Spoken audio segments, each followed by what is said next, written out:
Now I'm recording. I am also recording. Bastards. Recording bastards. 3, 2, 1. That's the new name of the podcast. Recording Bastards. Me and Brian. Yeah, I like it.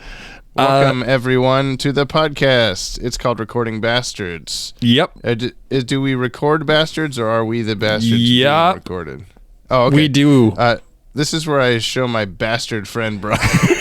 I'll stop saying this. The entire DC animated universe from start to finish for the very first time in the controversial airdate order. To view these shows the way human beings experience them in the far gone days of the 1990s. I'm James, and I've seen all these shows a million times and know everything there is to know about the DCAU. Question me and die. I can't press the other buttons because they're like the songs that we play at specific things. Wow, man, I appreciate your dedication to that.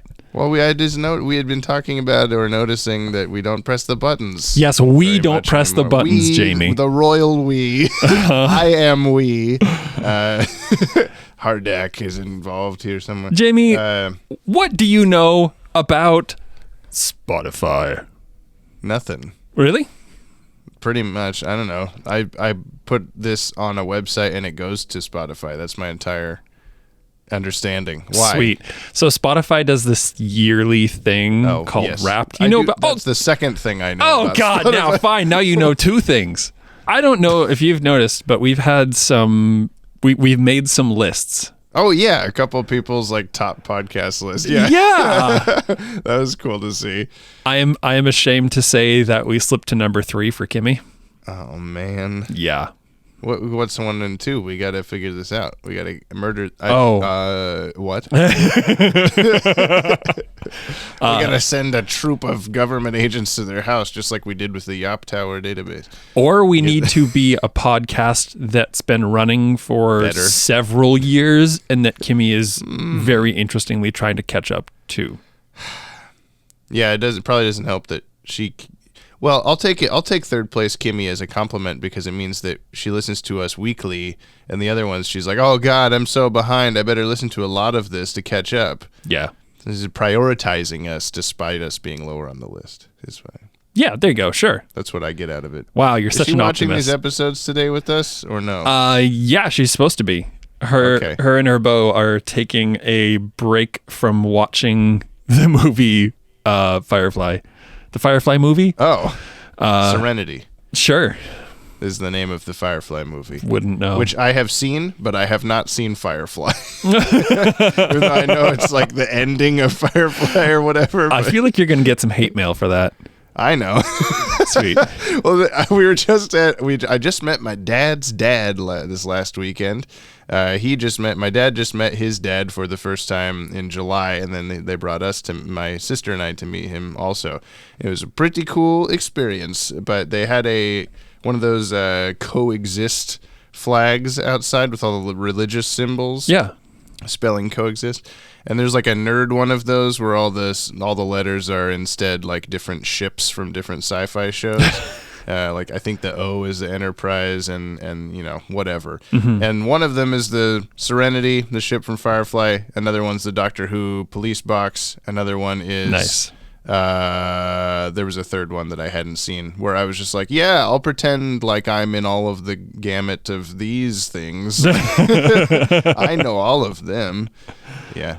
Sweet. Good story. And Thank also you. Happy family connections. Happy new grandpa or whatever. Happy new grandpa day, Jamie. New grandpa day.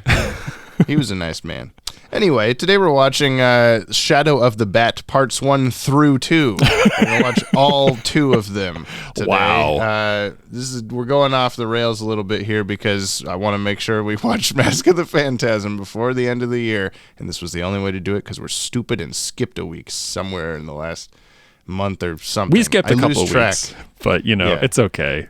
It was March yesterday, and now it's not by a lot, and I hate it. I've just been working on these giant videos constantly all year, and it never ends. Man, sucks to have a career based around something you love, huh? I know, I hate it. Whap, whap, whap. Anyway, this is the whatever episode that I can't get to the document in time, the 57th and 61st produced episodes and the 61st and 62nd aired episodes. So we're one off on the 61 thing, but it's also confusing that they took a 4-episode. Did I math that correct? Break in between. I think it's the more we figure out about the production of these things, the more I think this is something like, okay, we're making part 1, and meanwhile, 3 other guys are making different episodes, and they happened to finish them first and send them off or whatever. And then the first guy got to part 2 or something like that, and then the numbers are how the numbers are. Wow. Thank you for teaching me how life works. That was just as well spoken as any script of a video of ours, I would say. I'd say that was about as well spoken as my question was relayed to you, because I said it and then I heard in my head, I'm like, I didn't even mention production order, but whatever. You got it. I know what you meant. You know what I meant. This originally aired on Monday, September 13th, 1993, and Tuesday, September 14th, 1993. We skipped a little less than 4 months just now since Fire from Olympus. Time is a wild concept. I know. We skipped a week for the podcast. We skipped 4 months for the podcast. 4:30 p.m. on Fox.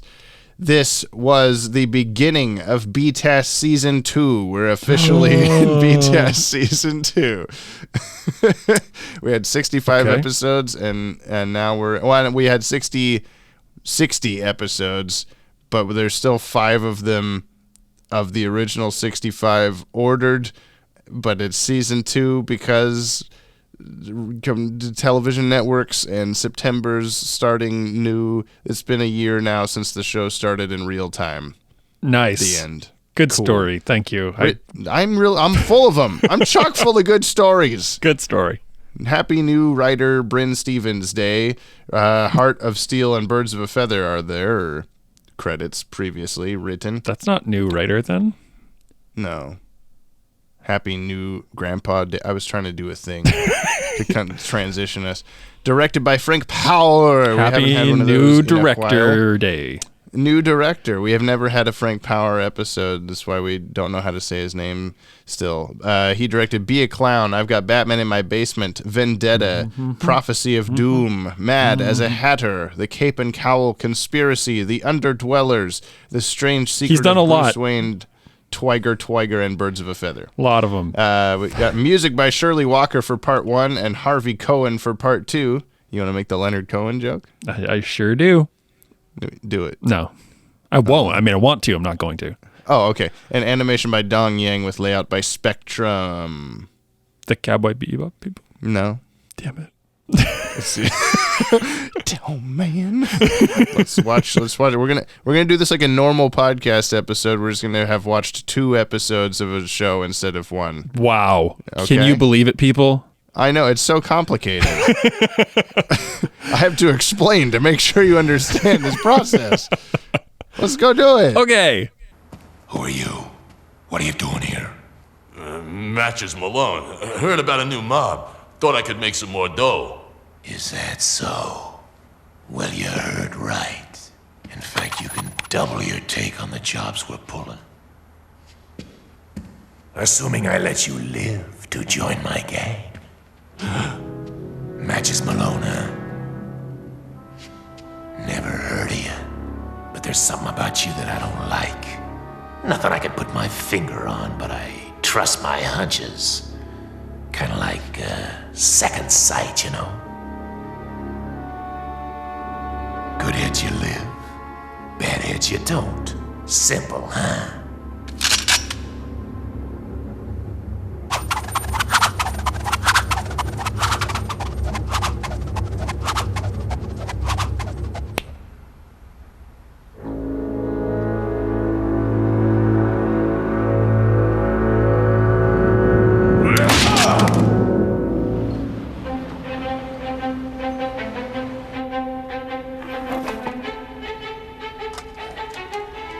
So Batman can't help me? Fine. In that case, let's see what Batgirl can do.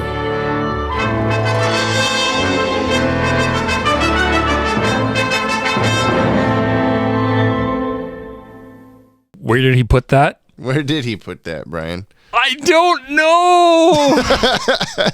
It happened about 3 times that we said, where did he put that? Yeah. What was I guess we can go into that later. I think we can do it right now. The first one, what was the first one? The second one was Commissioner Gordon putting a batarang into his skull. The first one was a his gun. First one, Commissioner Gordon putting a gun in his jacket. Yeah. And then the third one was Robin putting an entire purse in his asshole. Yeah. Yes. It just disappeared. He pulls back his cape too and just gingerly inserts it. I don't know. Casually, Alfred's there watching. Everything's good. It's a normal thing. This is just a normal day at the Wayne Manor. Yeah. So you've got 2 episodes worth of episode to remember to tell me what happens. Do you want to do it one at a time and then I tell you what really happened per episode? Or you want to give me both synopses and then I give you both synopses? I think I'm going to give you both in one kind of just the good bullet points. Package. Yeah. I'm going to give you a package. I'm going to pull back my cape and I'm going to just going to pull it right out of there and tell me what happened in the episode. Okay. Boy, am I glad to see you.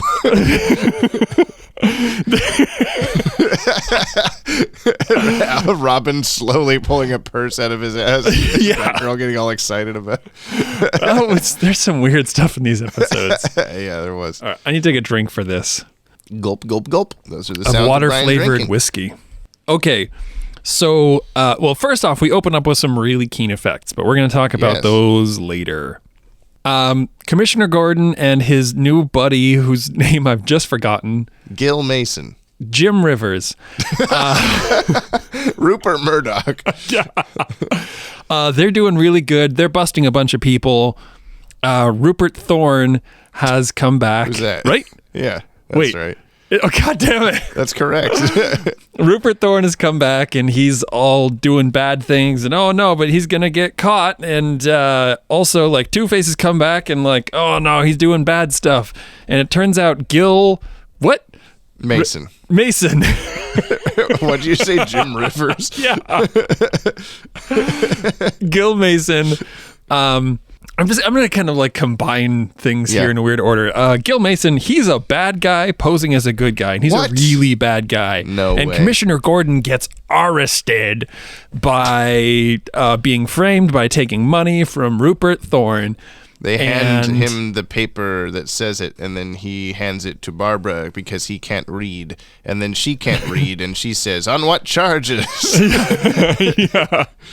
Yeah, so it turns out Commissioner Gordon ends up in the slammer, and all the cops are like, but we're going to throw a pizza party and get him out, and the whole city's going to be there. We're going to eat the pizza crust first.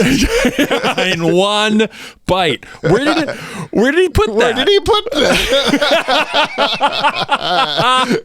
Okay, so there's 4.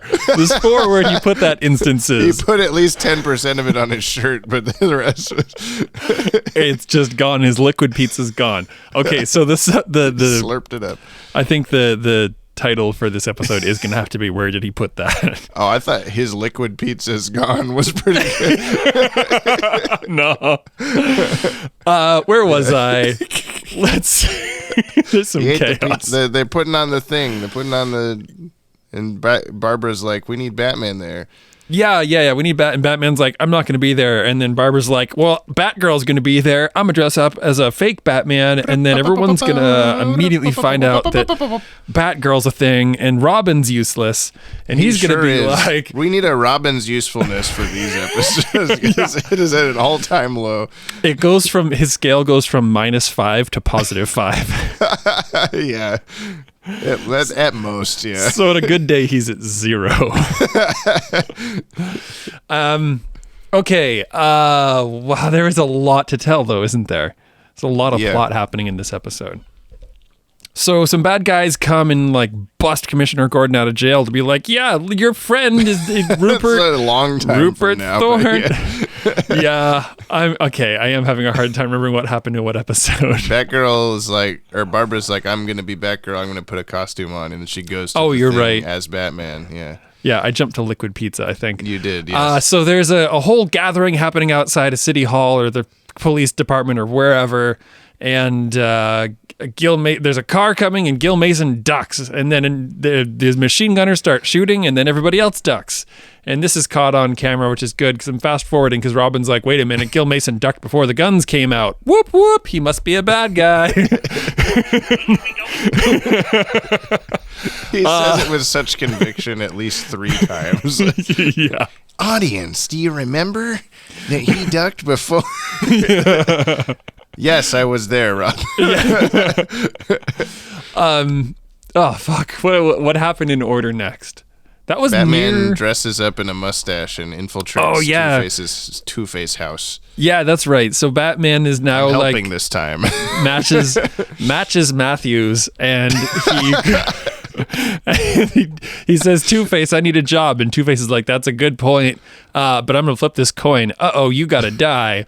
And so a bad guy cocks the shotgun, and then Bruce Man turns around, and he gets hit in the head instead of shot. And then also we don't know still why. not killed by the next time we see him.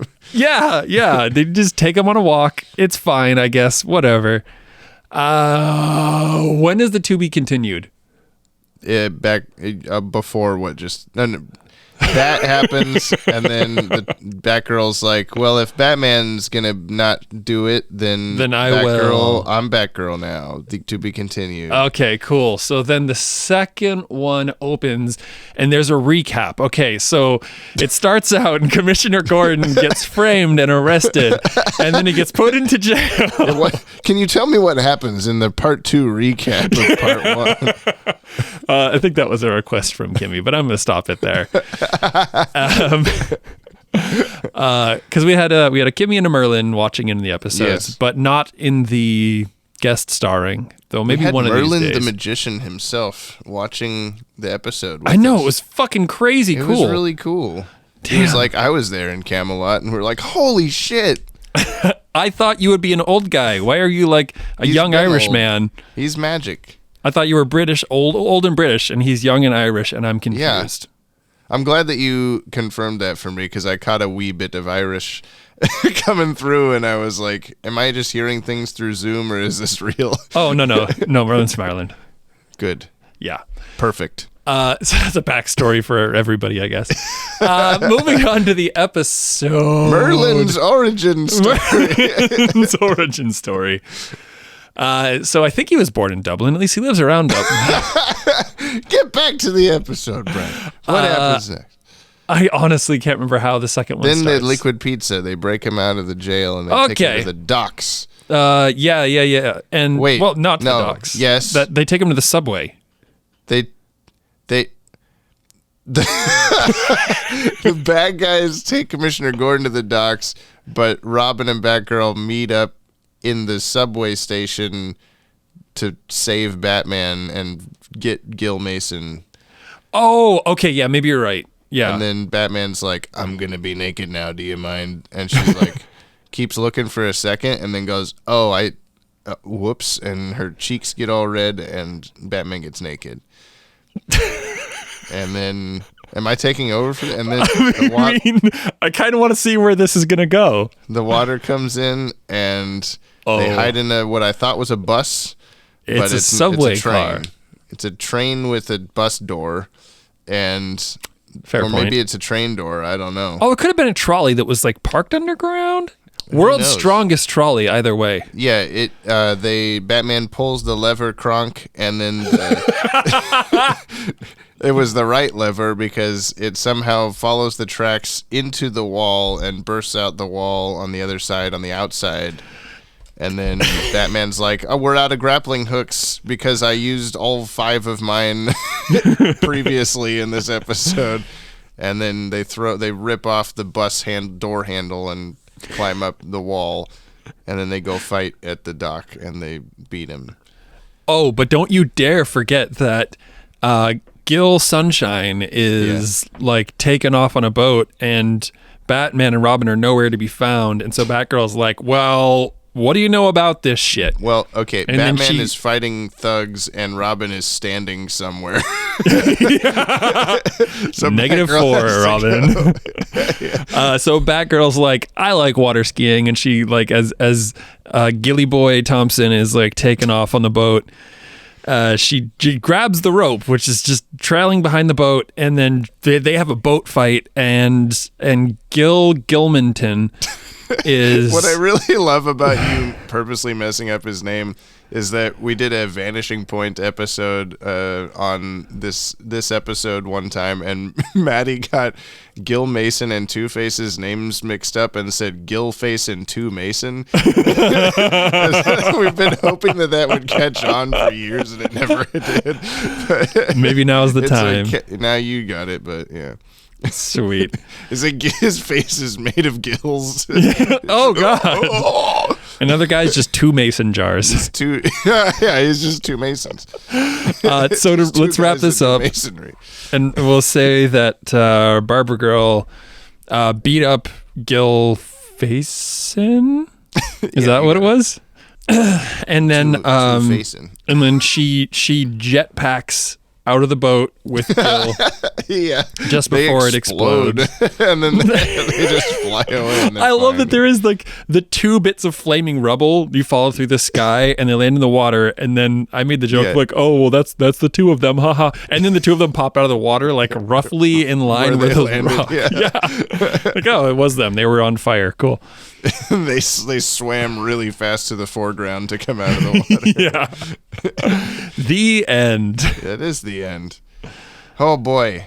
I'm going to read the official synopses, which together equal a very long synopsis. So do you want to play a thing? I don't know. Yeah. It's been a while. It's been a while. Been a while. What's that really long stick thing that I can barely see? What is that? It's the cheese stick. Does it make really good sounds? One of my friends, who was we shared time at the theater. Is everyone gonna hate this sounds of this? No, so it's just basically as I was moving up to Oregon, I had this bass guitar, and I was like, Jesse, here, take this, do something with it. It might have some good components, I don't know. And he's like, I'm gonna make you a guitar, and I'm like, I'm leaving tomorrow, and he's like, challenge accepted. He came back in like, I don't know, 12 hours with this 2x2 that he like whittled out the headstock on and repurposed some of the parts from the bass guitar onto it. So now it's a 2-string bass that just looks like a piece of plywood. So It's just a big stick with strings on it. Does it sound good? Oh, you can plug the stick in. Oh. Damn. that's right. Yeah. He took the electronics from it. So let's see if I can do this and if we can hear it. Greetings, Yoppie dudes. James' house is very loud with baby sounds while he is editing, so he called me, Australian podcast listener Scalaway1, to fill in for a moment. Brian's audio setup did not record the cheese stick at all, so instead of the smooth jazzy bass guitar that James heard while reading the synopsis, you will just hear the clicks and slaps of Brian fucking around with the wood strings. And now, back to the program. Part 1. When Commissioner Gordon is framed for taking bribes from gangland boss Rupert Thorne, his daughter Barbara pleads with Batman to show up at a rally being put on in the Commissioner's behalf by Assistant Commissioner Gil Facin. Batman, hot on the trail of the mysterious figure behind the frame-up, declines, preferring to send Robin in his place.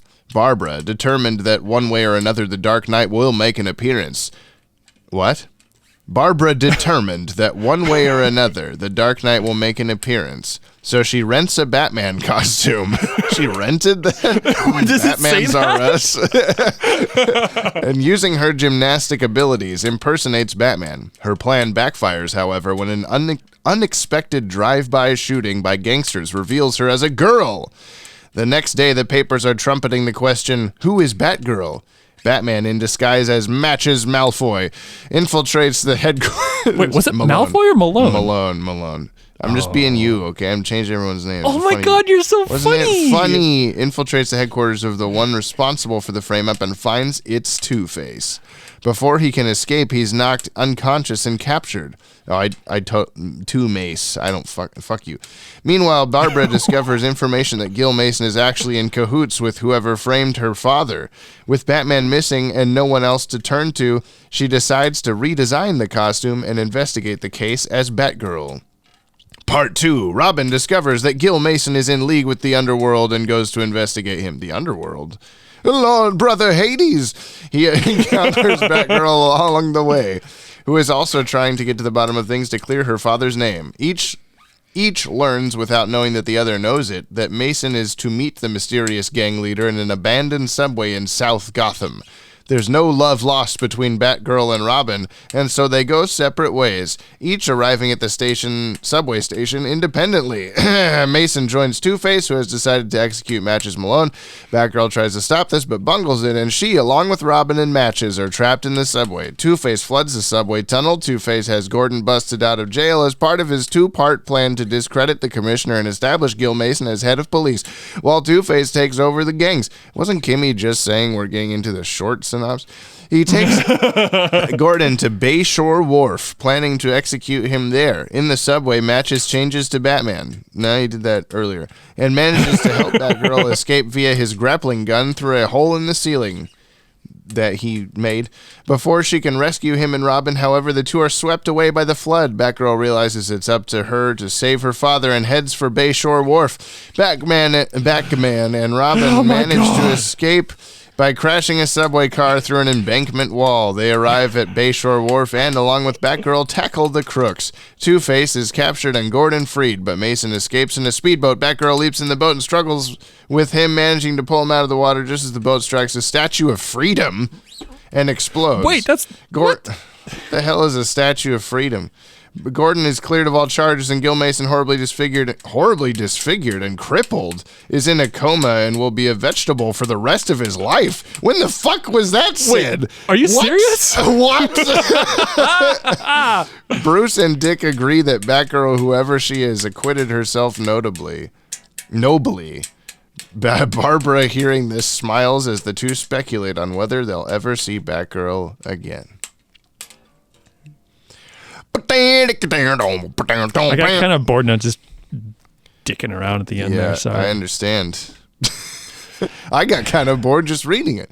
What the fuck is up with that? There was a trivia that I cut out, I think, of like how I think they said that Gil Mason gets like knocked out or whatever. But there was like a speculation trivia thing on the DCAU wiki that was like, hey, if he ever wakes up, he can just tell everybody who Batgirl is. And then he never appears again. He's just dead. Understandably, since horribly disfigured and crippled and in a coma for the vegetable for the rest of his life. Like, what the fuck? What happened? He rammed a boat into the Statue of Freedom. How is he horribly mangled and whatever? But the thing is, you can see him. Yeah, he's fine. He seems to be in one piece. Can you find out who wrote that? Is there any way? I never know who wrote these. Oh my God. That's too bad. I wonder if the writer of each episode gets to write these or something. I don't know. That's a question for Dan. Because I feel like... That's a Dan question. And maybe that was in the original like script or something. Could be, yeah. Some of these we've noticed of slight changes that might have been like that, but I don't know. Yeah, and also Statue of Freedom, Lady Gotham, whatever. What if there's two? Well, that was a different one. There's a different Statue of Liberty that's not the Statue of Liberty. Man, that's a whole damn thing. That's a video. I watched our database video. How many Statues of Liberties are there in Gotham City? Write it down. And it's going to be a really short video. Real too. What do you think of this episode, man? You like? I liked them. It? Are we referring to singular or plural? I don't know. I liked them. Yes. They were good. It was pretty... They was pretty good. They was pretty good. Yeah. We were making fun of a lot of little things, like where did he put that or whatever. And a lot of Batgirl's facial expressions were quite strange. Yeah, I don't like that she it's like her face was like... I don't know, like acrylic paint or something, or oil-based paint floating on top of a pool. And then it just kind of very like The nebulous. features weren't like locked onto her face. Yeah. No. They were well, I think the first time that you guys brought that up while watching that, we were talking about how much more Gil Mason's face was like built, like structured. Like yeah. I think hers the was line one work, tone, and there was like a big mouth and like two eyes, and I think a nose line. and the eyes kind of rotated awkwardly sometimes, like not quite the right amount. I think it was just like art style wise, it makes sense to not give the women as many like lines on their face to keep them looking like youthful or pretty or something. Like I guess it makes sense. But then Gil Mason, by comparison, has like 50 lines on his face, and when they're standing side by side, you're like, is this a different show? Is this a different cartoon? she's not in the right. She's having a crossover from Scooby-Doo or something. Hey man, it's a metaphor for gender in our modern society, and maybe just the struggle of Don't you women. worry your pretty little head about it, Brian. Yeah, buddy. There was some interesting stuff like that. Nothing went too far with the misogyny, I don't think, but no, there was that. There was like Robin like ripping a piece of her cloak or whatever off, and then being like, "A girl?" Like Batman didn't get to do our new Batman's a woman, right? in the episode, but if he was there, he might have. I'm willing to bet somebody in the comment section is gonna say our new Batman's a woman. Has done that already. Yeah. How much money do we think? I've got at least $1 in my wallet. I can give you a tube of chapstick. Fuck yeah. Used. Oh, really? Oh, God, $2 then. Even better. It's got my lip smudge on it. Love it. Yeah, so there was a lot of cool art stuff. I don't want to talk too much about the effects yet, but like good lighting and good moodiness and stuff in a lot of the shots. And also just a lot of, like, there was actually some perspective to some of the buildings and whatnot, like Batman climbing in his Matches Malone outfit, climbing up the side of the wall, and like there's like Z depth with like the buildings in the background were moving slower than the foreground building or whatever. Like, it was cool. It looks like they put a lot of work into this, and something I was noticing was that a lot of the backgrounds had I'm just gonna say a lot of the time. Many of the backgrounds had much atmosphere. Mucho atmosphere. Yeah, like the big red Mars moon by Wayne Manor. Okay, that was something else, but well, the moon itself looked kind of bad, but the just that shot, the waves crashing and the like backlit Wayne Manor and stuff like that was pretty cool. Yeah, and I really liked even where Barbara Gordon was talking to, I don't know, some lady in the hallway. It just like the lights and like the specifically atmosphere of that building, it was kind of like dusty looking, and it just looked old, and it looked like a courthouse or whatever it was supposed to be. Yeah. And there was that was cool. There's a lot of attention to detail. The beginning shots, like the opening shots, were amazing. Like they were just there's a lot of art, and I've not seen, this isn't like low on my list of rewatches, but I've not seen it as many times as some, and I completely forgot the whole opening scene of Batman stopping Rupert Thorne on the rooftop, and I was thinking for some reason that like that was already going to be Batgirl, because it was doing it in a way where you barely see Batman, and he keeps being like, you, and stuff like that, and I was like, this is the perfect time to do a switcheroo and be like, just kidding, it's a girl. It's a lady. But then it was just Batman.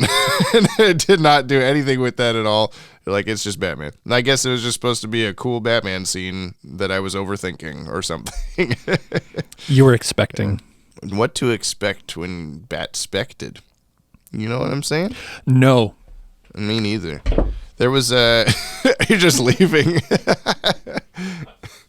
Sorry, I needed a cough drop. My throat was getting a bit hoarse, and I thought that was a perfect time to just walk away from you.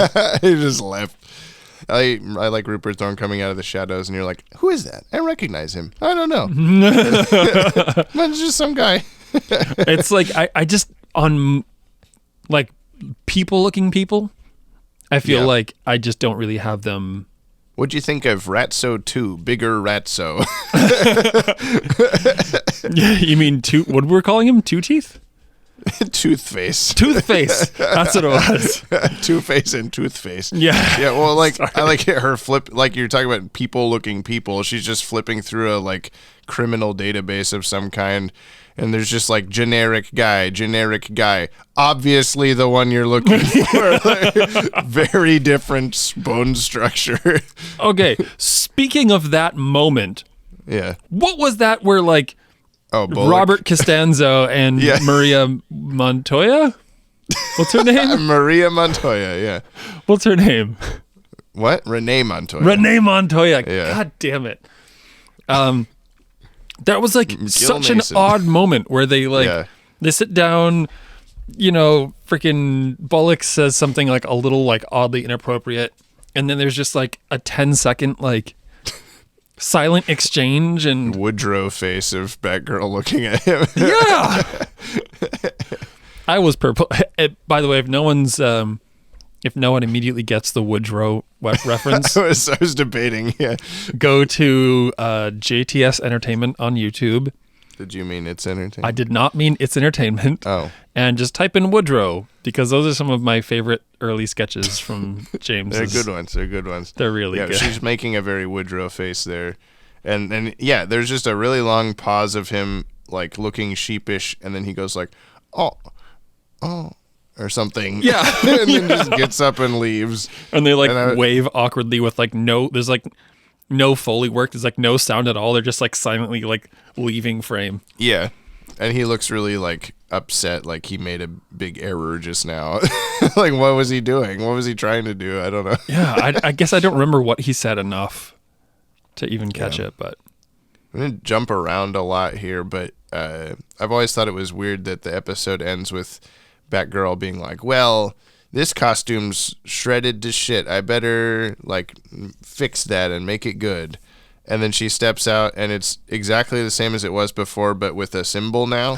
And then in the next episode, immediately completely different costume again.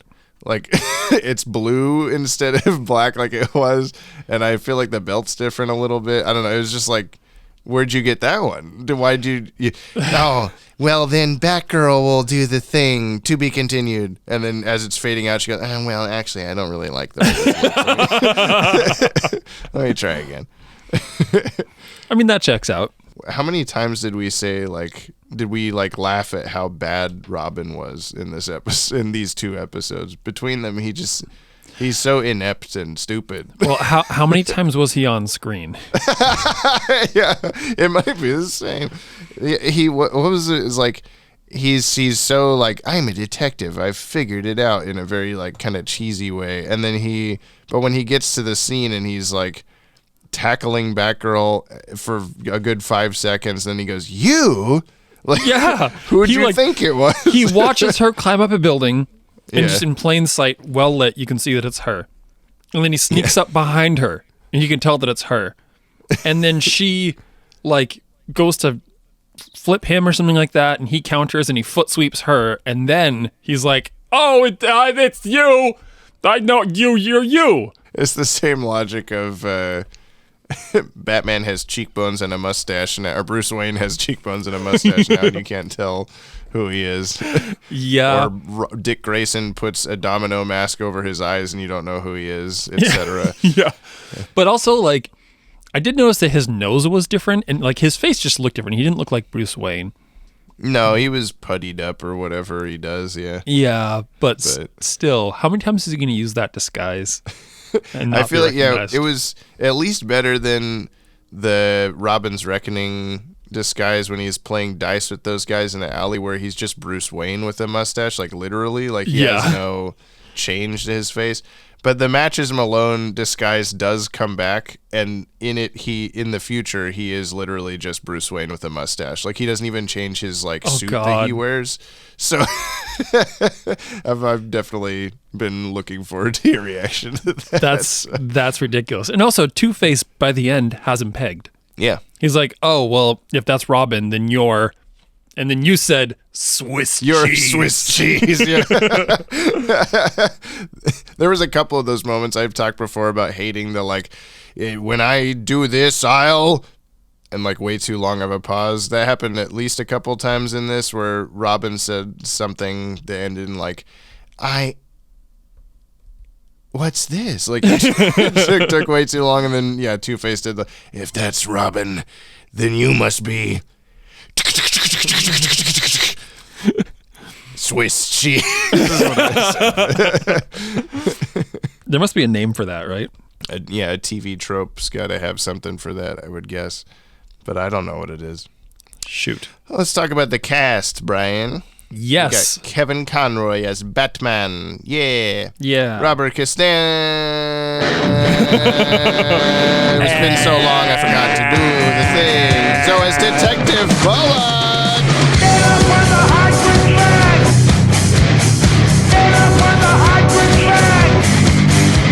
I wanted to listen to it. It's been a while. I know, me too. Like, if you played the whole 3 minutes, I would have just sat there bobbing my head like, yeah. We made a comment during Fire from Olympus that Batman was fighting a Hydra and he didn't get up on its back. And we totally forgot to discuss that during the podcast. Shoot. That's okay. Bob Hastings as Commissioner Gordon. In part 2, he's just credited as Gordon. And cool. I don't know if that's on purpose for losing his commissioner title. Oh! I doubt it. Ephraim Zimbalist Jr. as Alfred. Greg Burson as Mad Dog. I think that's the big tooth guy. What? He should have been called Mad Rat. Mad Rat and Ratso. We could just get a rat gang started up. In part 2, he's credited as Mad Dog with no space. And in the original storyboards, Wait, he's 2 Ds or hyphenated- 1? Yeah, 2 Ds. Yeah, 2 Ds. Okay. In the storyboards, he's hyphenated Mad-Dog. So who knows what this guy's name is. Quick Draw McGraw in one episode of Samurai Jack is what this guy did. Oh! He's Boss Nass in most Star Wars Episode 1 video games. He voiced Elmer Fudd and Foghorn Leghorn in Space Jam and several other Looney Tunes things, as well as sometimes Bugs Bunny and Daffy Duck. He's Yogi Bear in the 1988 new Yogi Bear show, which I've never watched, probably.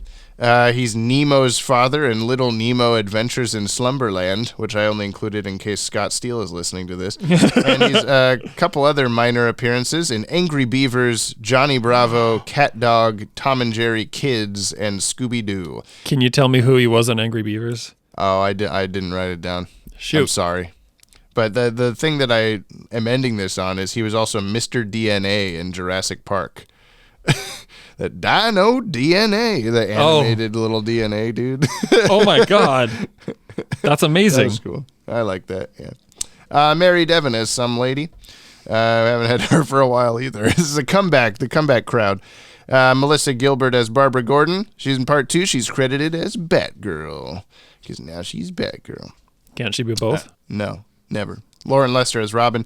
Tim Matherson as Gil Mason. He played the main guy that you won't remember in Animal House, Otter.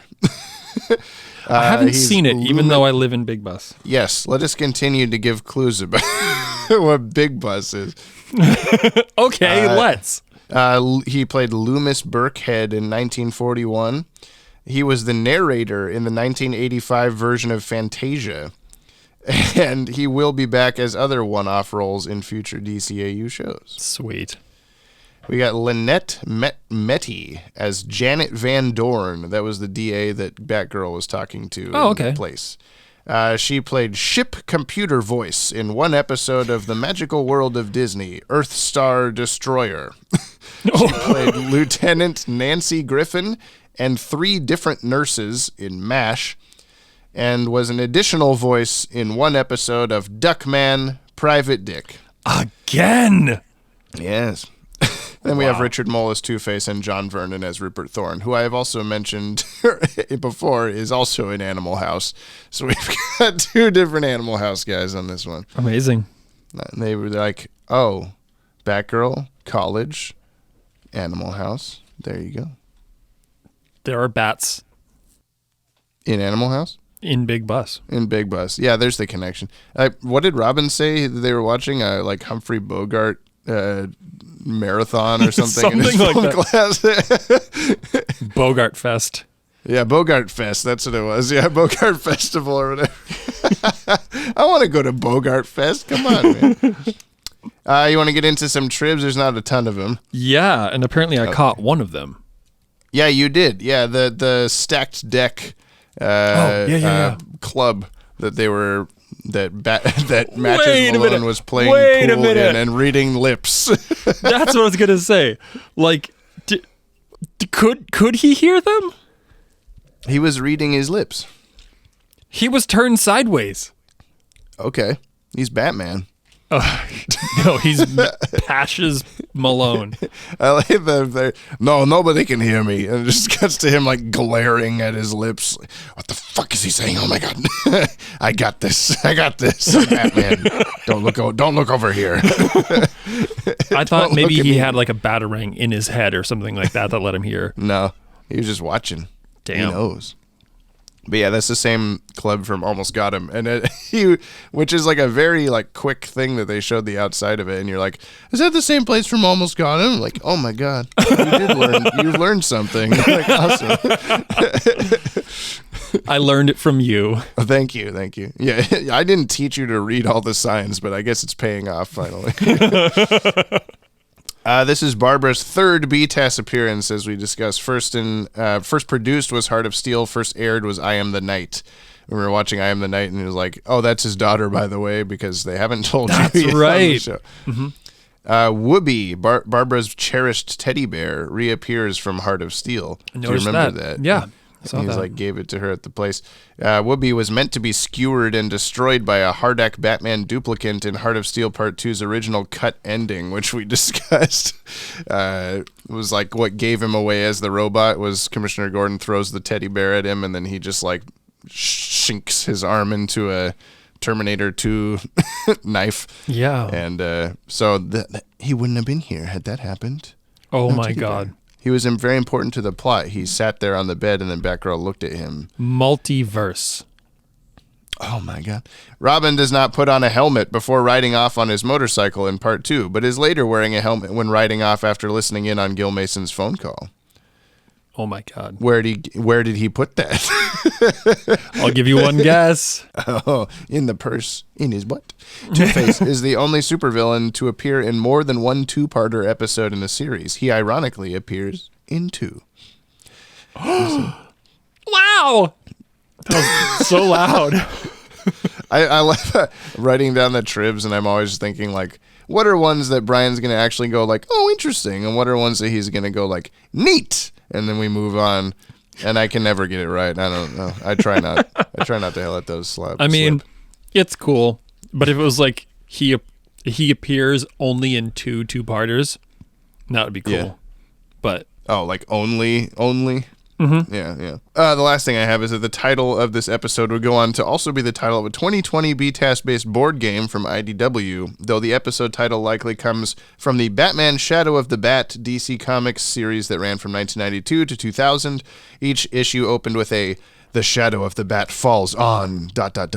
and the focus character. oh, Yeah. Neat. neat. I was going to say, we got 8 pages of trivs for Batman Mask of the Phantasm, so 8 pages. It's all really fucking interesting stuff to me, though, so so I hope that you like it. I'm going to get my, what are those called? Those like bullet strap things across your chest? Yeah, like a bullet. Oh my god, I used to know what this is called. It's not sash, but okay, continue, No, whatever. my brain keeps wanting to say lanyard. Bullet lanyard? Yeah. Oh, so you never lose your keys, your bullet keys? Yeah. Anyway, I'm going to have that full of neat with your 8 pages of For you to trivs. just distribute out. Neat. As soon as I load 6 neats into this gun, you're a goner. Okay, let's do keen effects. Starting off with the episode, there was some cool flashlight lighting going on and stuff, and shadows. So much cool lighting. Yeah. Both these episodes have a lot of cool lighting, whether it's Yeah, like the gun, like flashes from the guns, yeah. illuminating like silhouetted people. There or- was like part where a truck moved out of the way and Batgirl was standing there in shadow, and the highlights on her were like really artistic. Like it was a really cool. Like, oh, I think the whole room went like, whoa! And Yeah, we were getting into it. yeah. What What are think there? of other lighting things that were happening? I know there was a couple times. Just the whole opening Rupert Thorne rooftop thing was really like dark and moody and backlit and stuff. Yeah. And he looked really cool and artsy. We need to have better synonyms for these things that we say. He looked good and neat. There was some Neat. liquid pizza. That's There neat. was liquid pizza. Yeah, that was the keenest effect I saw. What about the strawberry fountain explosion at the Lady of Freedom? Strawberry fountain. Was she filled with gooey strawberry goodness? It just looked very like, I don't know what to say. They found the chewy center. It just looked very liquid, like the fire, like the Maybe, yeah. boat exploding just had a very, I don't know, strawberry Yeah. fountain. I don't know. There was what a couple else to say. of very, this isn't a keen effect, but a very like convenient things that would happen in these two episodes. Like I did Plot really devices? I did enjoy a plot device, you might say. We're using the buttons. Yay! Yeah, the That first one. Gil Mason shoots at Batgirl and nicks the boat, and then like, oh, the boat's on fire, and then she like, he's going like, oh, what? And she climbs up and kicks the gun out of his hand.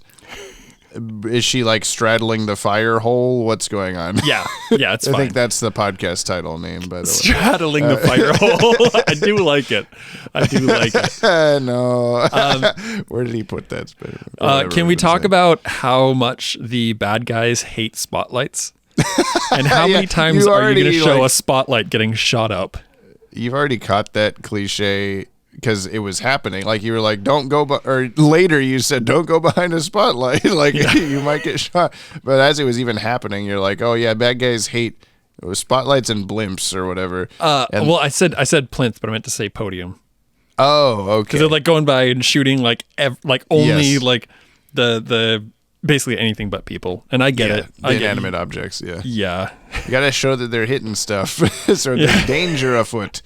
But yeah, they shoot up all the spotlights because they were in the line of fire in the first time, kind of at least. And then Batgirl like dives past all the bullets and they keep shooting where she was, which is where the spotlight is again. And Those they're like, poor okay. spotlights. Kimmy made a reference to The Jerk. And if you've Yeah? seen the movie The Jerk, have you seen Oh it? yeah. Oh yeah. Yeah, okay. I love that movie. There's the whole like he hates these cans with the like crazed gunman. Yeah, he hates these cans. Yeah. He goes to take cover. More cans. My mom shouts he hates these cans quite often, actually. It's a really good quote if you can fit it into your everyday life. I'm glad to know that we share that now. We got to watch Bowfinger together if you haven't seen Bowfinger. I haven't seen Bowfinger. It's another Steve Martin movie that is very good. It's Hell about yeah. a guy who is failing to be a filmmaker and he has to like film Eddie Murphy's character like through bushes and stuff. We'll just watch it. It's better than I just made it sound, but yeah, I relate to it because I also film Eddie Murphy through a bush all the time. Nice. Yeah. Any other keen effects that we haven't? Oh yeah, we were mentioned? doing keen effects. Yeah. No, I don't know. No, nothing. It looked good. It was a good looking episode overall. was a You were great like, oh, looking is Don- episode. You said Dong Yang was this, and you're like, yeah, I'm like I can see it. But No, then there this was like I feel like this is one of the prettiest episodes I've seen. It was, other than Batgirl's face. Other than Batgirl's Play-Doh in the pool face. Yeah, other than a character that's supposed to look pretty, it was a pretty looking episode. Yeah, I can't get over how like two-dimensional Sunday comic they made her face look. Yeah. That's a good way to describe it. Yeah, Archie was what I was thinking. I think, well, like Bruce Timm has talked about Archie kind of being an influence on like the female characters of the show.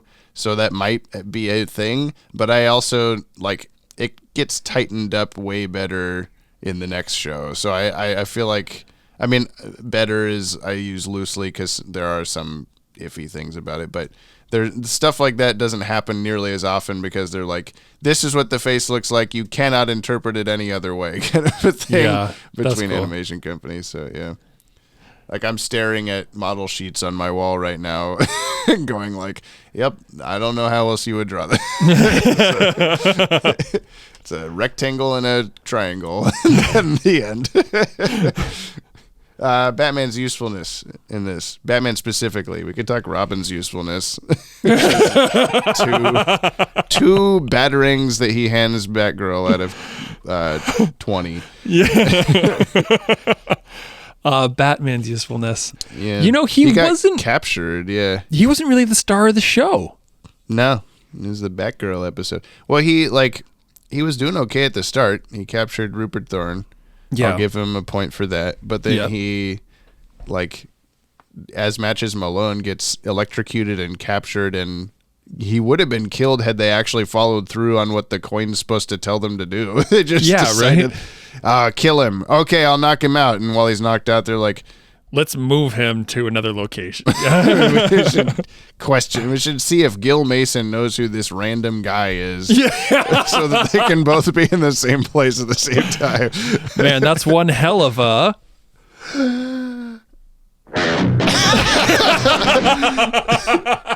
plot device. Yes, thank you. There was just too many of those, I think. Yeah. But I'll give Batman a 4. I'll give Batman 4. Oh, I was just gonna do like mustache disguises, but it's too obvious. I gotta think of something better. 2. I got Batman 2. Wait, 2? 4. Sorry, I gave Robin 2. I was still stuck on the 2. Batman 4. Train tracks that lead into a wall out of 10. But also sideways. Yes. It derailed somehow. I don't know. And had enough momentum to blast through the wall. Yeah. Who knows? Yeah, so I'll give Batman 2 points for the start of episode 1 and 2 points for the end of episode 2. Okay. So I'll also give him 4. I'm going to get, and just to, like, I want to just really solidify this one. I'm going to give him 4 trash cans full of oatmeal out of 10. We hadn't brought that up. Thank you for getting that into the podcast. Yeah. Do you want to? So Batgirl makes an appearance as Batman at the thing, and then she goes into the alleyway and goes, touchdown. And then she takes bread out of her feet. Batgirl's foot bread. She takes foot bread out of her costume. Like, I don't know. Was it supposed to be muscle padding? She only takes like 3 of them out of there. And like maybe the feet ones were to make her taller, but that doesn't really make sense. So I don't know. Yeah, I don't know either. She takes pieces of bread out of her costume and then chasing them down with Robin, and or was this way later? I don't know. No, it was the same scene basically. Yeah. Oh yeah, because he rips the back of the thing. That's why her hair was out. And then she goes down the alleyway after the thugs, and Robin just keeps running the other direction. Was he running after a different thug? I didn't notice one guy go that way. I just saw Robin go the completely wrong direction. And then he put the thug she pulls his mask off to reveal bigger Ratso, and then he kicks her into a trash can, and when she stands up, there's just like tan oatmeal juice all over her. Well, it's like he like kicks her back or whatever. The lid from one of the garbage cans lands on her and like pins her down, even though it's really like heavy thin lid, aluminum. It's super heavy. She gets pinned down, but it's besides her, like all like 4 of these trash cans are like mounded up with just tan, like it looks like oatmeal. It's like somebody put 55 gallons of oatmeal in a 50-gallon drum. And Batgirl just happened to land in it. Which is better than like garbage, I suppose. You know, it might be a little sticky. That stuff like solidifies like concrete when it's dry, but you know, at least she's is safe. This oatmeal again? And then she leaves, and Robin goes and does a sassy hands on hips, and oh man, I lost her again. Wah, wah, wah. Yeah, a lot of weird moments, but overall pretty good episodes. Yeah. Yeah.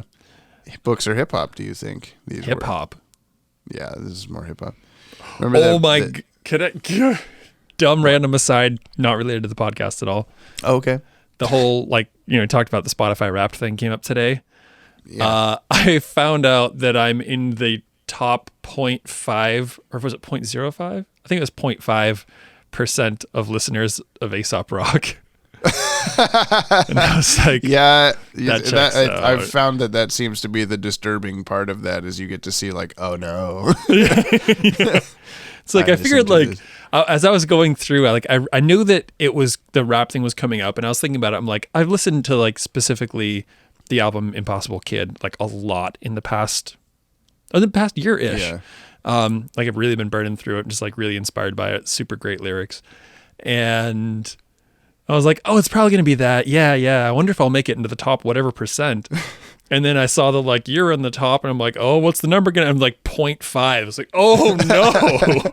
Yeah, Maddie What was does that telling me mean? the other day about how there's the DCAU subreddit that was like pretty abandoned and like no one was in there. And then Maddie and I took over moderating it. Like Maddie changed it all up, and I drew a DCAU style Reddit dude, whatever his name is, the little snoo, whatever the hell his name is. I don't fucking know. But we got it to people are actually coming here.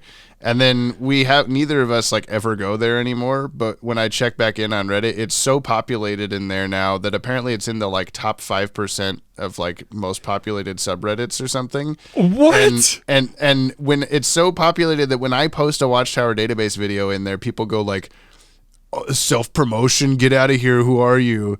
And I'll be like, I'm running this shit. What are you talking about? It was almost annoying that more people don't watch our videos, because it's they're all in here. I post the videos in here. Come on. Oh my God. Maybe you should let them know. Yeah. I'd be like, excuse me. Do you know who I am? It's okay though. Whatever. I don't care. Back from hip hop land. Where are we at? Do we put this on the top 10? That's a good question. Do you? I feel like you're saying I no. don't know. Ooh. We haven't read our top 10 in reverse in a while, because we haven't put something on the top 10 in a while, or at least since Robin's Reckoning, maybe. Yeah. Your bottom couple there, you got Strange Secret of Bruce Wayne, Nothing to Fear, Beware the Great Ghost. As James would say, point of view. Pav! Pretty Poison. Joker's Favor, Almost Got Him. Robin's Reckoning Part 1. Feet of Clay Part 2. And my number 1 is Heart of Ice. Yeah, as most people would agree, I'm sure. I think, me personally, I like this episode, these combined episodes. I think we have to combine these episodes because we watch them as one podcast. Is that how it works? I don't know. Because Dylan. We're making the rules.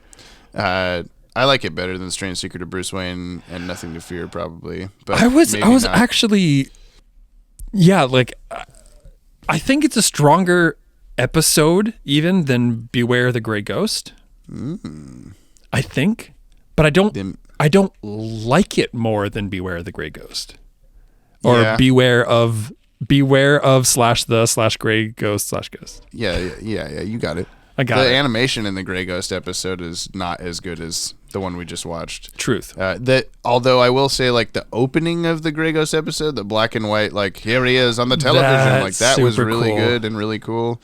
But the rest of the episode is kind of what? Why is it so hyper detailed? Why is it so different than the rest of the show? I guess it's not bad. It's just I don't know. They put more focus on that. Jamie, I think I'm gonna bump The Strange Secret of Bruce Wayne and put this at number 9. I haven't done this in a long time. My God, I forgot how to do this. How do I work a Google Doc? Oh my God, I just forgot the name of the Shadow of the Bat. It is Shadow of the Bat. Shadow of, that's not right. Parts 1 through 2. Shadow of the Bat. Perfect. I think I'm also going to put this on the top 10. Hey! And for me, that bumps off Perchance to Dream, which I think is going to be pretty argumentative among the fan base. But I don't care. This is my top 10. In reverse, I have Perchance to Dream, Eternal Youth, Beware the Grey Ghost, The Man Who Killed Batman, Almost Got Him, Heart of Ice, Two-Face Part 1, Feet of Clay Part 2, On Leather Wings, of course, and Robin's Reckoning Part 1. Yeah, if we have to include these as both, it was a package deal. I think I'm going to put this. Oh God. Oh, there we go. It had said my name, James, and then who is wrong about his number one choice because it was on Leather Wings for so long. Brian had put that there. But then I had changed it to, is he though, at the end because I changed it to Robin's Reckoning. Then you put a yes just now and changed it to number two choice. I'm explaining for the audience. I think I'm going to put above Beware the Grey Ghost. Oh, really? So I'm going to do Shadow of the Bat, parts 1 through 2. Kicking off Perchance to Dream. Eternal Youth is the next victim on my list, which I'm kind of rooting for at this point because I think I preemptively put it like way too high, but I don't want to use a shuffle to get rid of it. It's not worth it now that it's at the bottom. So sweet, you know how it goes. Cool. Think that's it. Yeah, man. We made it through 2 episodes in just about as much time as it takes us to talk about 1 episode. I figured that was going to be the case. I don't know. It might be different because like this is an instance like we'll come up against with Justice League where parts 1 and 2 will be aired on like the same day sometimes. Right. And I think all of season 2 of Justice League was like that. All of season 2 was aired on the same day. Yes. Yeah, we're gonna watch the entire Justice League season 2, which was 120 episodes. No, but then when we get to stuff where it's like here's a Superman episode and then here's a Batman episode and they have nothing to do with each other, they just aired on the same day. I will probably break it into like watch it, talk about it, then go watch it, talk about it, because I think it'd be hard to be like, what happened in that Superman episode? I don't know. We watched it an hour ago. That was so long ago. We'll have to make it a little more efficient, but I have faith in us. Yeah, we can do it. We can do it. Yeah! Yup! We can do it! Extra yacht, put it up. We drop What we drop? our weekly yacht Oh yeah. Oh yeah, those. into the comment box. First, there sure was a lot. Now Jamie's mad. So Too mad. bad we're all At least I am. just Dylan Pollock. Yeah, we need to do harmonies with that. You Nice. and I need to get on that with harmonies. Okay. We got some emails to the new Yoppie mailbox. Thank you to everyone for sending them to the correct place, the new place, batwagonpod@gmail.com. Well done. We got Scotty Cameron Fire from Olympus.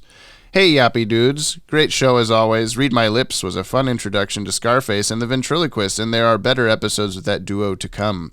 Fire from Olympus is an okay episode. I've never cared that much for Maxie Zeus as a villain. He's not a great villain like the Riddler or Joker. Not an awful villain like the Eraser or a Crazy Quilt.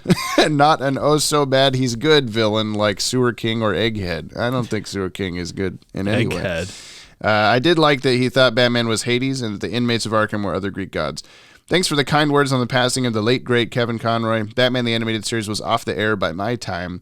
I primarily caught it by seeing reruns of it on Cartoon Network, such as The Last Laugh, the first episode I saw of the show when visiting my grandmother's place because she had cable. My parents didn't. My parents did buy me Justice League DVDs, which started my bond with Kevin Conroy's legendary Batman.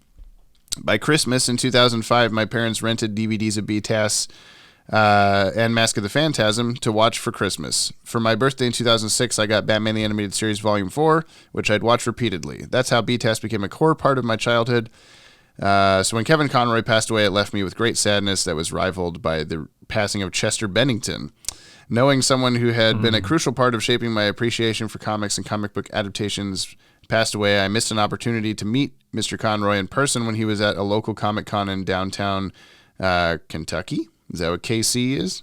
Kansas City. Kansas City. Fuck you. I don't care. Because unfortunately, I worked that same weekend. Knowing it's Big Bus, BB. Knowing that I was now the only chance I was going to have to meet him in person made me wish I'd taken that weekend off. I can't dwell on a missed opportunity in the past I enjoy and appreciate the fact he was Batman for as long as he was, and I have all this Batman content with him as Batman. Yeah, definitely don't focus on the I missed the opportunity to XYZ, because I have been trying to tell myself that for the last 20 days as of today, because it's his birthday today. It's Kevin Conroy's birthday today. We put that up on the social medias. We have a Twitter thread going of memorable Batman, Kevin Conroy things. If you need a pick-me-up, go look at that. This is from Cheshire, Yop Tape 1. I think this is a new person. Hey, internet peoples, it's I, Cheshire Cat, and maybe even Cheshire if you want to call me that. Please call me Cheshire. I will. Anywho, What's up, Cheshire? So, I've been listening for a while. I've on episode 30-something by now, and I use this as a good way to sleep. Because I can't sleep with this on anyway, because I don't know why. It's just too funny. It's too funny to sleep to. I don't know why I try to sleep to it. But I hope y'all have a good, amazing day. I don't know when you're recording this, so it might be somewhere else, sometime else. Words! Anywho, I just hope you have a y'all hopping good, popping good, yopping time. And maybe I don't know, make more of these and maybe react to the past episodes so you can be like, oh yeah, I remember that episode. Anywho, I hope you are doing great and bye-bye. Thanks, Jesse. Yeah, definitely appreciate the compliment on it being so funny, but yeah, don't try to go to sleep listening to us if it's not helping you sleep. There's so many jump scares that we have too. Yeah, I was gonna say either this or just Brian screaming or whatever. Scarface Nate is back. I'm back, batches. It says. It says bat. It's like bat and bitches. You see. I get What do it. you got on your eyes? Sticker. Sticker. If you put that on, I can't tell who you are, just like Robin. Oh my god. It's just sticker paper with circles cut out. Hey, James and Brick, it's Scarface Nate. So I've been dealing with a lot of college shit. My mental health wasn't at its greatest, and now I'm currently sick, possibly with the coronavirus, so that's fun. Yay. Oh, buddy. I hope you're doing okay. But now I'm back, and I'll try to fit all my thoughts in since I didn't get my voicemail sent in time. I also fell behind and am very far behind on the podcast whilst writing this email. It's a lot, I get it. Only able to interject my voicemails occasionally on some episodes, but by the time you read this, I will be caught up. Yay. Sorry if this is Nice. lengthy, by the way. You don't have to read this part and can skip to the current... Okay. I'll start with Read My Lips. Funny how I'm named after another dude named Scarface, who also happens to be a mobster, though one swears less. It's a great episode, and I love the jazz music in it. I need the Scarface puppet to start throwing F-bombs everywhere. What are you doing, you fucking dummy? Fire from Olympus. The faces of Harvey, Pam, and Joker were funny at the end. This is all he has to say. And Shadow of the Bat side notes. Bullock was really funny in this episode, and I love it. Robin's line of, under normal circumstances, this would be fun, when talking to Babs is unintentionally funny. I can imagine Bruce saying, making good of your namesake, I see, son. Dick. Also, when Bruce was fighting the thugs at the end of the second episode is hilarious. Like, I don't know what the first goon was expecting, but just seeing Bruce one shot. Oh, yeah. That guy just punches the air in front of Oh my god, I Batman. forgot about And then that. Batman knocks him out. Yeah. It's freaking funny as hell. Yeah. As an episode meant to officially introduce Batgirl, it succeeds, and it's nice seeing her interact with Dick and Bruce, which, despite my gripes, is basically the main point, and in that regards, it's enjoyable. Do you think Jim knows Babs is Batgirl? I mean, yeah, he has a mask. She has a mask on, but I'm sure he can still recognize his daughter even with a suit and mask. I was thinking that too. It was Yeah. like, probably. Well, that was my question at the end too, where they're all standing there like behind Commissioner Oh, Gordon, yeah. and this is like, what? are Why would Bruce they be and Dick there? here? Yeah. Because we're Batman and Robin. I mean, no. What? It's nice seeing old Harv as the main villain, which I don't think he was since his debut episode, which is weird since Joker's had like 10 and Penguin's had at least 3, but Two-Face has only had 1 or 2 at this point. Harvey, no, you deserve more time as a main villain. It's nice That's true. seeing Bruce become Matches Malone even for a brief moment. One of my biggest gripes is that the story for this episode is really generic and bland, with the typical new guy arrives, gets old guard in trouble, and takes his spot, blah, blah, blah. It's the same sort of thing we've seen before on this show and in others, and I wouldn't mind so much if Gil was an enjoyable villain, which of course he's not. He's a generic one-off baddie who wants power and to take over James's spot. Yes, you, Jamie, LOL. My other big gripe is the ending. So Babs somehow lets herself become unmasked, and then Gil gets in a coma, and we never see him again. Like, what? Why didn't they just kill him off? If that's the case, or just do the whole unmasking thing to begin with, or not do the whole unmasking thing, that's just me.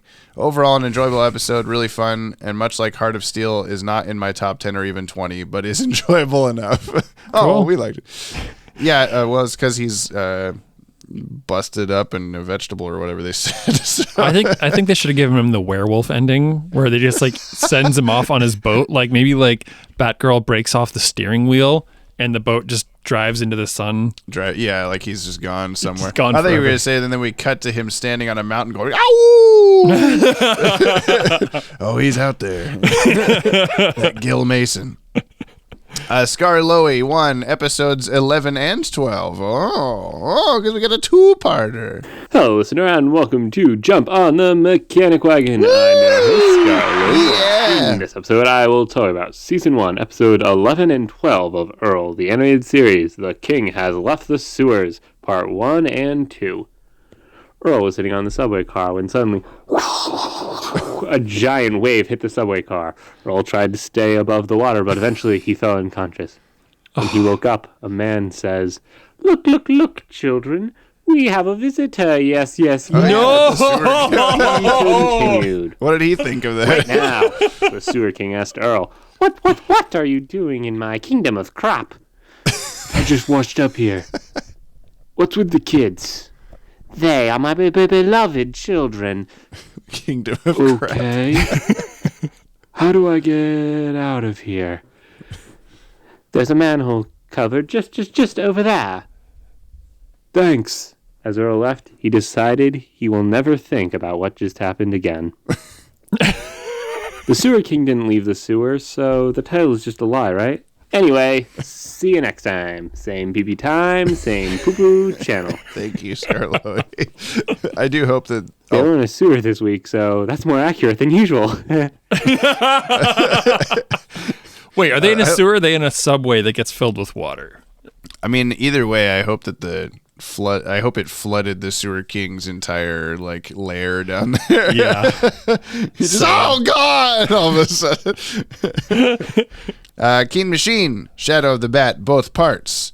Greetings, Yoppie dudes. This is a really fun two-parter. I really like this origin story for Batgirl, even if parts of the mystery feel a little obvious. Plus, she's going to give Alfred a run for his money with those homemade costume skills. Would it have made a difference, Gil? Is such a great line.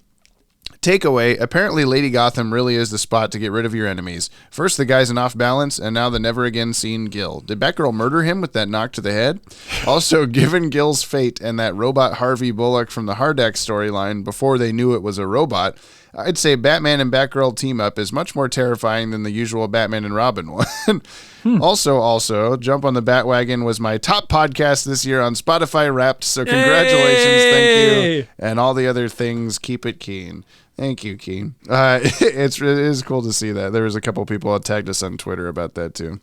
Oh, that's awesome. And last, we have one for this week from Scotty Cameron, Batgirl's origin story. Hey, Yoppie dudes, glad that Brian is now getting introduced to Batgirl because she is a great addition to the Bat fam. Mm-hmm. That is true. It's funny. I won't say what's funny. Never mind. Don't worry about it. I think, well, so there's like 20-ish episodes left of, or 25 episodes left of the show. I think she's in like 3 of them after this. Oh, really? So, yeah. I thought she'd be much more of a mainstay. I think it's funny how much of a spotlight they give her in this episode of like, holy shit, we're finally doing it. We did a whole Robin episode. We're doing a whole Batgirl episode. And then, like, Robin just it was like a network thing of them being like, you got to put more Robin in. The kids like Robin. Even though nobody was saying that. No kids were saying that. And so Robin will be very much more present from here forward. But okay. Batgirl, not as much. But, whatever. Interesting. Who needs a girl? Don't Right. worry your pretty little head about it, Brian. Okay, anyway, I'm going to go to the voice messages. Let's see. This is from Mark Aquino. One day I'll leave you a phantasm to lead you in the Zeta to join the Yoppie boys. I don't know if this is what you've been doing, but what I would do is the podcast drops at 8 a.m. Pacific time every Friday. Every single Friday, okay? And I would have your comment written up prior to that, and at exactly 8 o'clock, you just go paste it in and hit enter. But that might be what you're doing, and sometimes someone beats you by like 1 second. I don't know. That's just my suggestion. Okay? You got to win them all, Mark. I'm counting on you. What do you think I've been doing all this time? Although, in my defense, last week, cell phone reception where I work can be really shitty, that's why it took a while for it to load up on my phone and for me to get the comments in. Though that's obviously no excuse for my tardiness, and I do apologize for that. Thank you. Because of that, I don't even remember what my question was this week. Oh, man. I think it was, I don't know, what was your favorite board game when you were a kid? Sure, let's go with that. What was your favorite board game when you were a kid? Deuces. Mousetrap. Mousetrap, you said? Yeah, I didn't really play it. I just liked building the stuff and then making the Rube Goldberg machine go. It's a zany action. Crazy contraption. Mousetrap. The fun is catching. Mousetrap. I think, I don't know, Chutes and Ladders or some shit. Clue was I played a lot of pretty good Kerplunk, too. but that's not really a board game. So I don't know.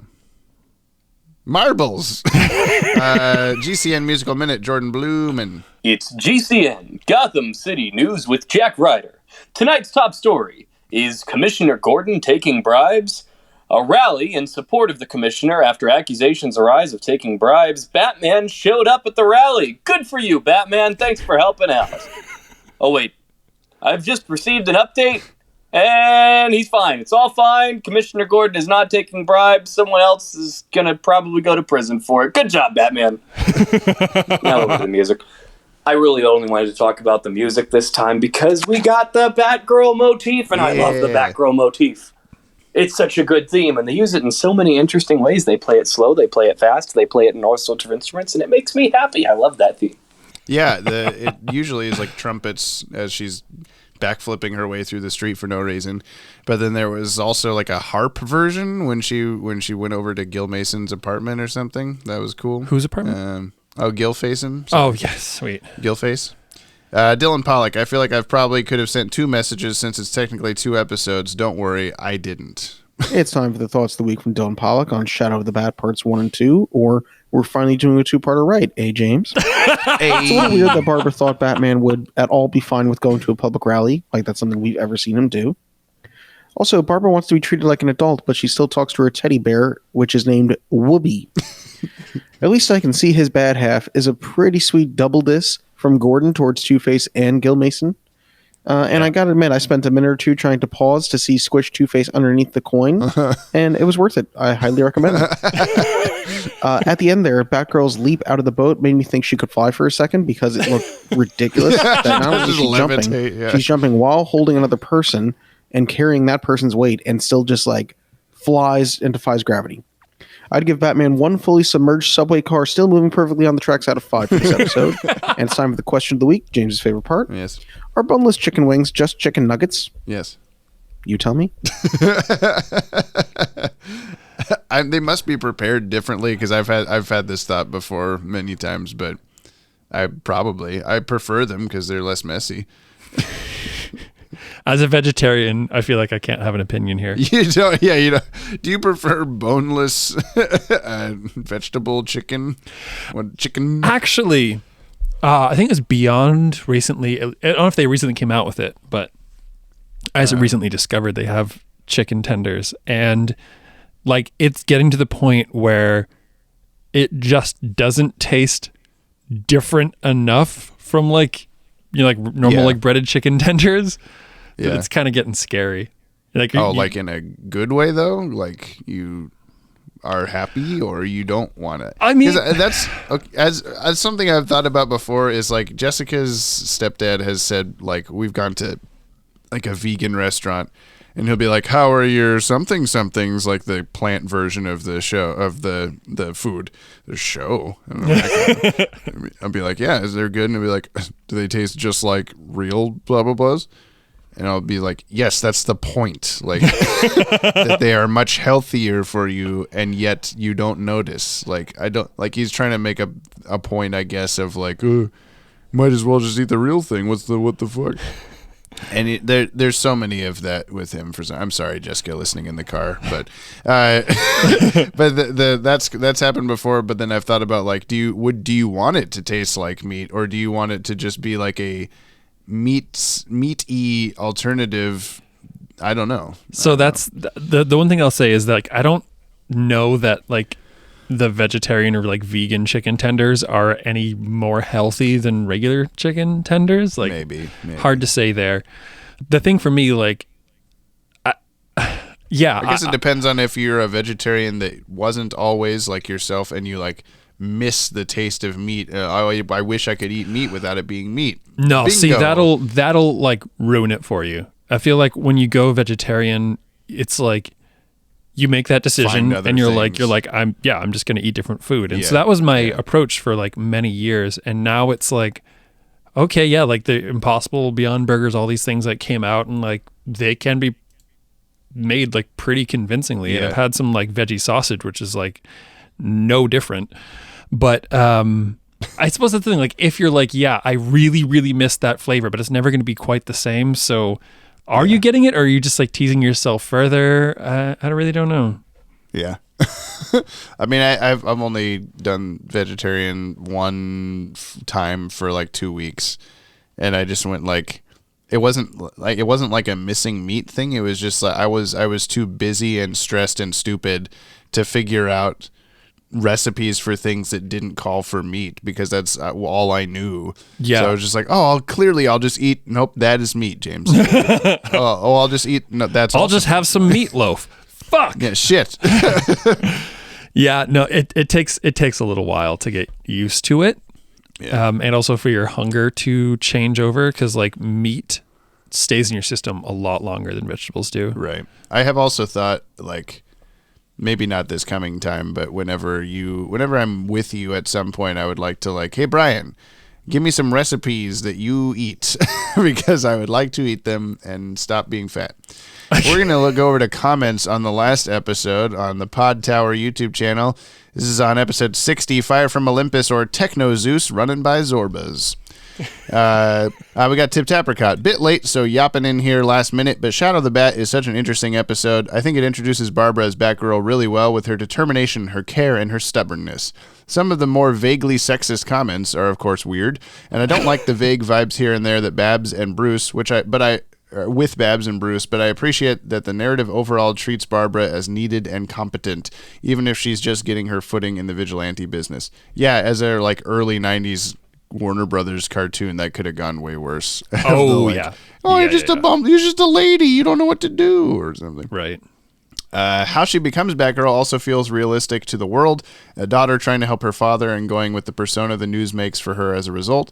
It was also great to see Two-Face again and to have a story that felt really well paced and balanced, with some fun stakes and an interesting case. There's a lot of other stuff I enjoyed, like the score being super fun, the intro to the Matches Malone persona, and the story focus being on the sidekicks, but there's enough that the list would get a bit long if I counted everything. Hope you're having the yoppiest of Wednesdays, and may you not find yourselves dripping with weird pizza cheese or stuck in this flooding subway car of life. Thank you. Yeah, that's very drippy cheese for sure. That was like Goof Troop cheese. Why did I immediately get that reference? It's this very specific density of cheese, I guess. Yeah. Charles Motosierra, I think Brogy Boy should get a 1% raise whenever he guesses the plot of an episode. Inflation adjustments not included. That would be cool. You can get any money at all. I was going to say, yeah, at this point in time, you could increase my percentage by whatever, and it would stay the same. We can do a savings account and put the $3 we make off Podtower every month into there, and then just give it to Brian someday. Yeah. Ashley Tutchin, I think Maxie Zeus is interesting in concept. Oh, by the way, thank you, Ashley Tutchin, and anyone else that's in here for sending in Bring Back Zeta selfie videos. The cutoff has happened now. I've got plenty. If you, for some reason, are like, oh my God, I meant to do that, and send one in like the day that you're hearing this, I can probably get it in there. But otherwise, thank you, everybody. I think it's a pretty good episode, one that has surprisingly vivid memories of watching on TV as a kid. I really look forward to Shadow the Bat for spoilery reasons that I won't divulge here, but I also Also exciting to think that we're rapidly approaching Mask of the Phantasm, and incredibly, I just realized how relatively close we are to the BTAS finish line. It's going to be such an odd feeling to complete the first phase of the DCAU. I swear it feels like we only just started. It does kind of feel like a little bit. It's I don't know. I feel like we haven't just started, but I get what you're saying. You've been dragged through the mud for quite a while. Yeah. Zane Beatty.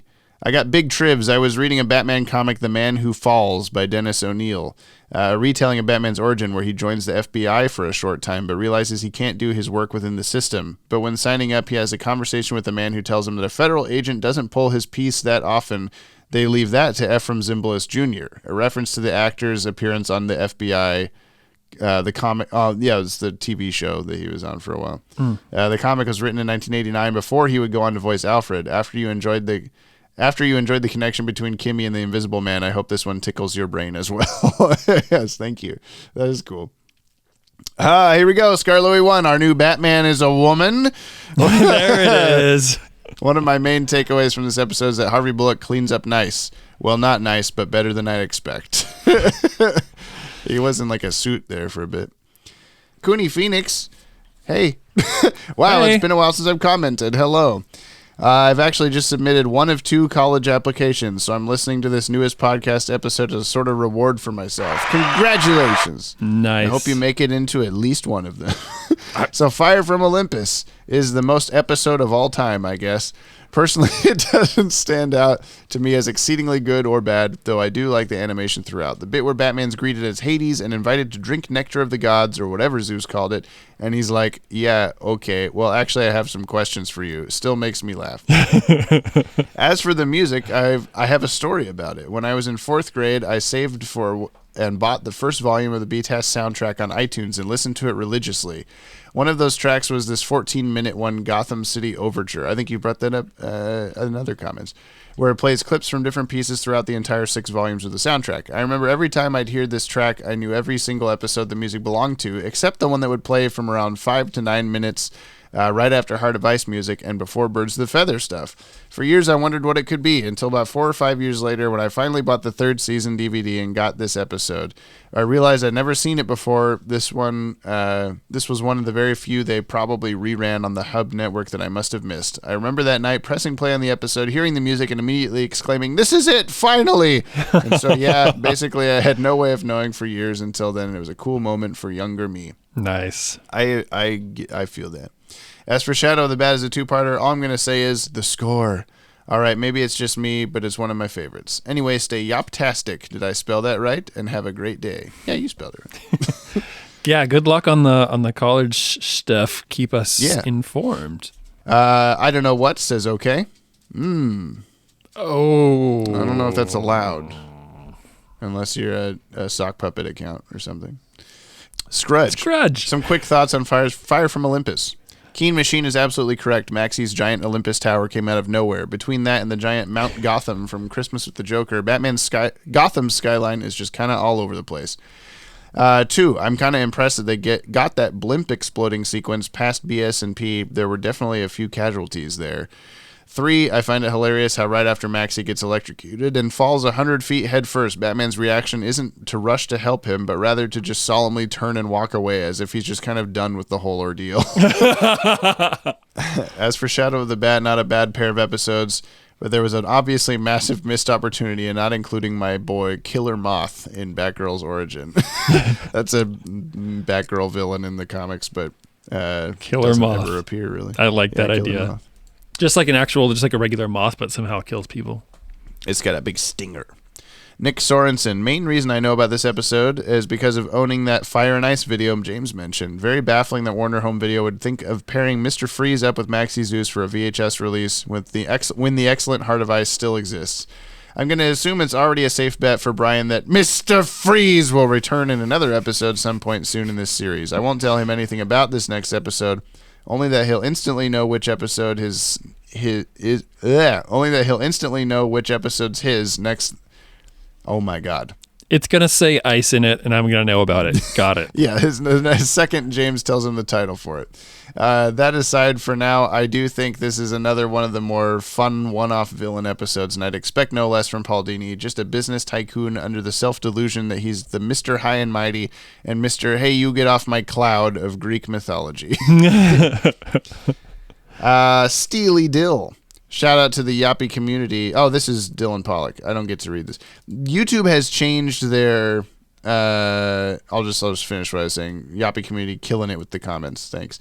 YouTube has changed their like username thing now, where it doesn't say the name that you put. It just says @ and you get to choose what the @ is. So a lot of people's are different now, and ours says @DCAU Watchtower instead of Watchtower Database, and I kind of don't like it. Oh. Frickin' Google still changing things. My movie will forever be relevant. Batgirl Fangirl. Okay, try to be impartial, Batgirl Fangirl. This is going to be so hard. Well, Rupert Thorne's one poor shot, even I could hit Batman from there. So our new Batgirl's a girl? That was close enough. Great job, Robin. I think we need to rename Who's the World's Greatest Detective. I wonder where Two-Face's lair is. Could it be this derelict building, half restored, half an absolute eyesore? Yeah, that's some bad man level Two-Face stuff there. Yeah, it was like, how did he make that building? How did he paint and fix half of it, but no one noticed? Is it weird that Commissioner Gordon keeps smoke grenades in his desk drawer? Boy, is Gil Mason going to have a headache in the morning or permanent amnesia, one of the two. Yeah, apparently. For the longest time, I couldn't see these episodes, as in the UK, they only released on DVD up to Harley and Ivy, which is the episode just before this one. It was only when the Blu-ray collection came out I got to see them. Oh, wow. Wow. And you're Batgirl Fangirl.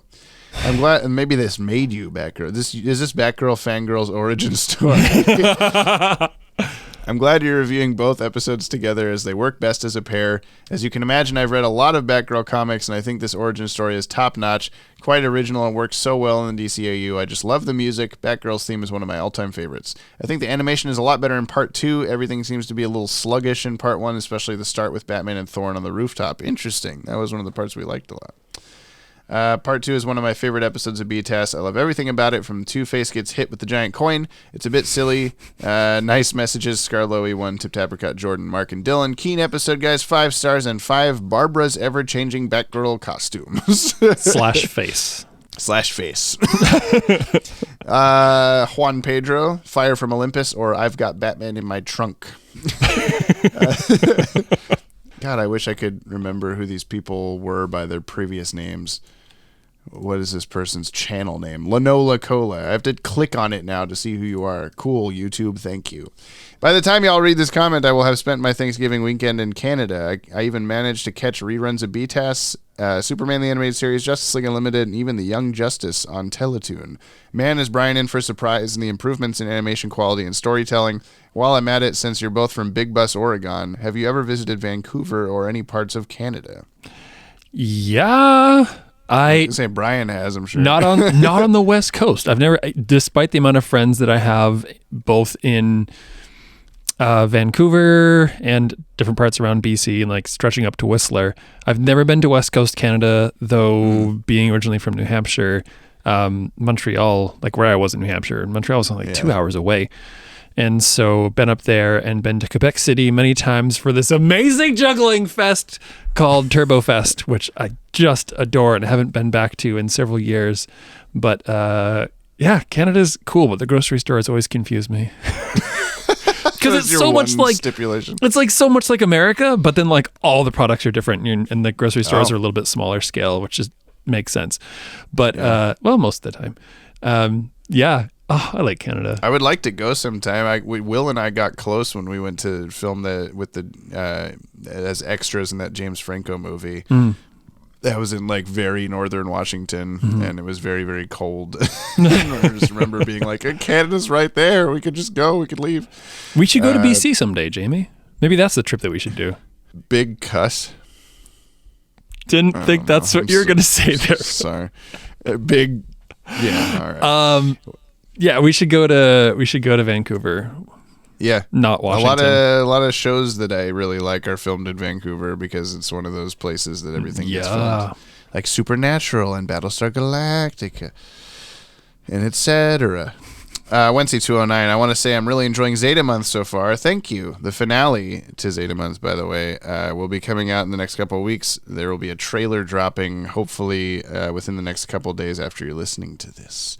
Learning about all the things about this obscure show gave me a new love for the Zeta Project. I can't wait what epic finale you guys have cooked up. And what emotional speech will give me an existential crisis about the entertainment media I love. Love you guys. Hope you stay yoppy. We will. Thank you. Mark Aquinos. If my math is correct, this is technically the season 1 finale of BTAS. That was the last one. Mm-hmm. Due to Fox's oh-so beloved history of program scheduling, the season ends with this dull nothing burger of an episode. Man, Shirley Walker's back must have been tired seeing how her score basically carried the whole damn episode. The animation from Dong Yang was just okay, I suppose. Not terrible, but not great either. Of all the one-off villains we've seen from BTAS so far, Maxi Zeus was easily the most annoying for me personally. We never really get an explanation for why Zeus's thunderbolt was as powerful as it was, and the whole Greek mythology gimmick wore pretty thin after just a few minutes. His voice alone was so damn insufferable, I'd rather there be another Sewer King episode than see him ever again. Wow, that's something. It's so telling that at the end when we see him get shipped off to Arkham and he sees all the big-name villains and identifies them as Greek mythological features, they all give him major side-eye as if to say, Christ, and they think I'm crazy. You just gotta hold it together until Mask of the Phantasm, I suppose. The Zeta Month videos continue to be great. Can't believe it's almost over. In the spirit of Black Friday, I'll cut Yop some slack this week, and by some I mean like 20% off Slack. Anywho, I've made an executive decision involving my usual fun alliteration, but I won't indulge on this until my next voicemail message. Regardless, as always, lots of love to the number one podcast hosts of this here multiverse of ours, Jamie Makes the World Go Round and Biscuit Boy.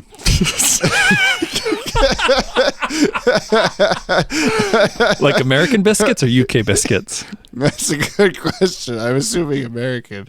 Because you're fluffy and warm. Do you just call me fat? I'm sorry. I didn't mean to call you fluffy. Praise to our Lord and Savior Dylan Pollock. Love your podcast, dude. Great work. His loyal disciples, Scarloey, One Batgirl, Fangirl, Scotty Cameron, Wency 209, Tip Tapcot, Keen Machine, Banana Man, etc. Let me scroll up and see if that okay was from Banana Man and they just changed the... No, I don't know what. Where the hell's Banana Man? What's going on? Oh, I get it. He's not commenting this time because last time I said if you've watched all the Zeta Month videos, comment okay. So he must not have watched Zeta Month. Well, get on it, man. What the hell's wrong with you? You're a banana. All the awesome sauce listeners of this Yoppie community of ours, you're the great, you're all the best, is what I meant. Never forget that. Season 1 of BTAS had its highs and lows. Some may say too many lows, but I've enjoyed this collective rewatch with you all, and I can't wait to see it continue with STAS and beyond. No pun intended. Until next week, Smoke Bomb. Thank you. Nice. And Scarloey was first. They say if you're not in first, you're last. Well, I'm not last, he said. Sweet. Thanks for listening, everybody. If you want to send us some mail, batwagonpod@gmail.com. Reach out to us like the fire hand at the end of the Cat in the Claw Part 2. And you can also leave us one single voice message by going to anchor.fm/Batwagon. And leave us a comment on today's episode of the Podtower YouTube channel. Not of, on. And subscribe for new wow. See, I'm messing up here. And Brian walked away. He very slowly took his headphones off and left the room because he knew I was just saying the spiel, and he didn't need to be here for it. So until next time, everybody, new episodes on every Friday on the Podtower and stuff, okay? What do you have to say, Brian? Hi, it's me, Biscuit Boy. I'm really stupid and fluffy. Everyone hates me. I'm Biscuit Boy. Well, that's interesting, Brian. I would love to hear more. Yeah, well, you see, biscuits are just growing all over my body like tumors. And that's why they call me Biscuit Boy. I only have about 3 weeks to live. Oh, man, I'm really sorry to hear about that, Biscuit Boy. Yeah, well, you can't win them all. Sometimes you're biscuits, sometimes you're boy. Very deep, very moving. Thank you. I guess we'll see you next time. Biscuit Boy. I didn't go pee. You went pee. I didn't say that you did. I didn't. But I did talk as you there for a few seconds. Oh, did you? So you'll enjoy that later, probably. If I remember to listen. Yeah, you got to catch up. Come on. Whoops. I was our number. Us was my number 5 in podcasts. And Kimmy's number 3. What the hell? If I can't rely on my Kimmys, how do I rely on anyone?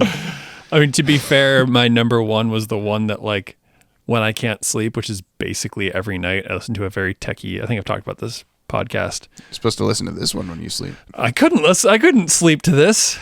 No. Anyway, thanks for listening, everyone. Yeah, you want to give a sign off too?